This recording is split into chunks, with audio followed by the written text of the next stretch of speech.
বাঙালি খানায় সবাইকে স্বাগত জানাই। আপনারা তো অনেকভাবে পাঁচমিশালি মাছের রেসিপি রান্না করে খেয়েছেন। একবার আমার মতন করে সহজ পদ্ধতিতে আপনিও শিখে নিতে পারবেন ছোট ছোট টিপস সহ। তবে আজকে আমি এখানে পাঁচমিশালি মাছের রেসিপি রান্না করব মশলা ছাড়া।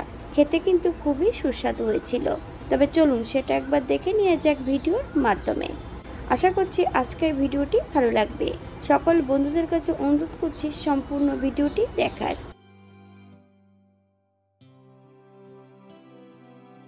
এখানে আমি বিভিন্ন ধরনের মাছ নিয়ে নিয়েছি। এই পর্যায়ে আমি সম্পূর্ণ মাছগুলোকে কেটে ধুয়ে পরিষ্কার করে নেব।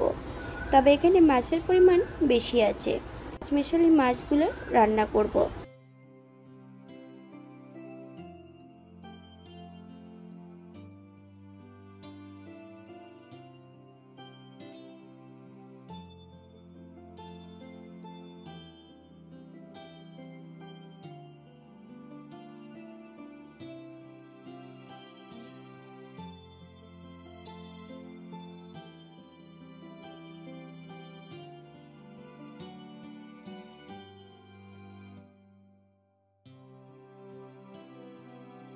এক চামচ হলুদ গুঁড়ো আর এক চামচ লবণ মাছের গায়ে বেশ ভালো করে লাগিয়ে নিতে হবে।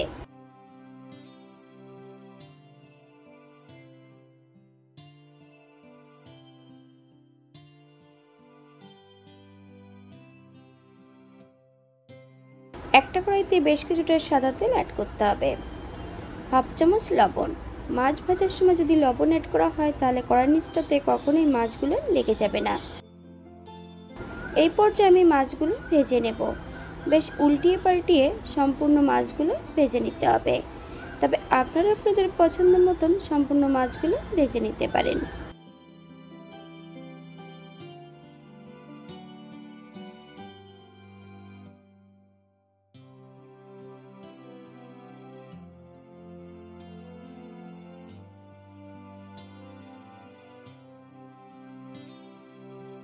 মাছে আমি বেশ কিছুটা সবজি অ্যাড করব। একটা কাঁচকলা, একটা আলু ছোট ছোট টুকরো করে কেটে নিয়েছি। আপনারা আপনাদের পছন্দ মতন সবজিটা কেটে নিতে পারেন। এই পর্যায়ে সম্পূর্ণ মাছগুলো ভাজা হয়ে গেছে।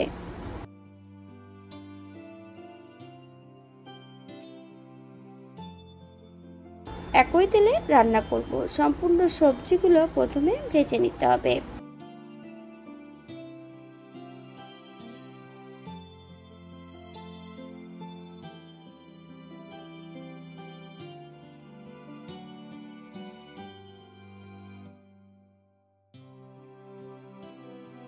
ফোড়নে রেখেছি হাফ চামচ সাদা জিরে, হাফ চামচ রাঁধুনি।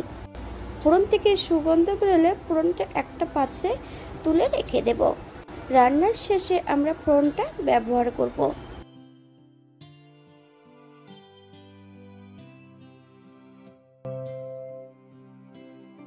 একই তেলে রান্না করব। ভেজে রাখা সবজি এবং কাঁচা লঙ্কা দিয়ে বেশ কিছু সময় ভেজে নিতে হবে।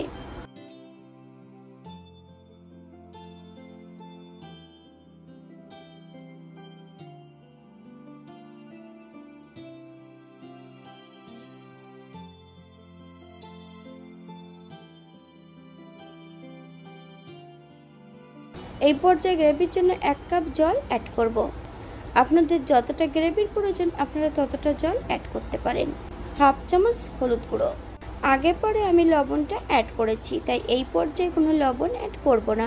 আপনার স্বাদ অনুসারে লবণটা অ্যাড করবেন। যদি আপনারা এখানে বাটা মশলা পছন্দ করেন তাহলে অ্যাড করতে পারেন।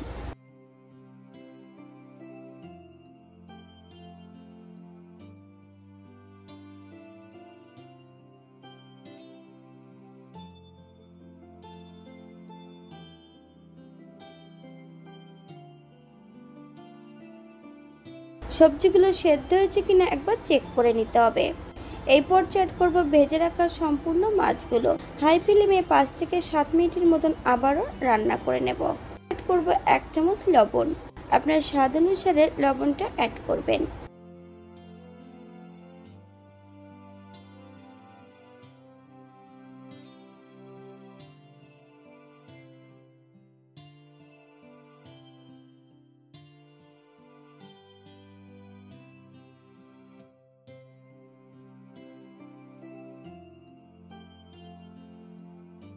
ভেজে রাখা জিরে এই পর্যায়ে অ্যাড করে দেব। হালকা হাতে নেড়ে চড়ে গ্যাসের ফ্লেমটা অফ করে দিতে হবে। 5 মিনিটের জন্য স্ট্যান্ডিং টাইম দিতে হবে, তারপর সার্ভ করব। এটা দেখতে যেমন ভারী সুন্দর হয়েছে, এটা গরম ভাতে খেতে কিন্তু অসম্ভব ভালো। এই গরমের দিনে মশলা ছাড়া পাঁচমিশালি মাছের ঝোল আপনারা বাড়িতে একবার একই পদ্ধতিতে করে নেবেন। আপনারা যদি পেঁয়াজ রসুন এবং বাটা মশলা বা গুঁড়ো মশলা পছন্দ করলে অ্যাড করতে পারেন। আজকের ভিডিওটি এই পর্যন্ত। সবাই সুস্থ থাকবেন, ভালো থাকবেন। অন্যদিন নতুন রেসিপি নিয়ে আপনাদের সামনে আবার আমি হাজির হব।